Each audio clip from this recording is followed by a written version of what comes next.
Hey guys, welcome back to our channel. In this tech tutorial, we're going to teach you how you can add comments to your databases, properties, and pages in your Notion workspace really quickly. It is super intuitive, guys, and you can pull this up without any technical skills whatsoever. So let us show you how to do that really quickly. Head over to Notion workspace and let me go, for example, with that test page here.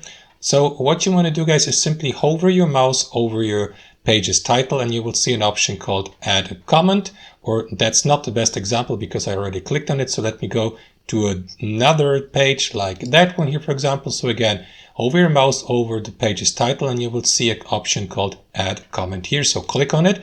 That is going to open up that comment text box below. So you may type in your comment. You may also attach a file to that comment or mention someone by pressing or by entering that @ icon here or symbol, and by mentioning the given person through its username and so on and so forth. And after that, simply press enter to publish your comment. You may also leave comments not only to your entire page, but to items or properties of your pages and databases. So let me show you how to do that. Let's say you have a text or a page like this here, and you would like to comment on a specific, let's say to a table like this. So what you want to do, guys, is simply select the entry or the text you would like to leave a comment to. So let me go, for example, with that text here. So what you want to do is highlight the given text just like that.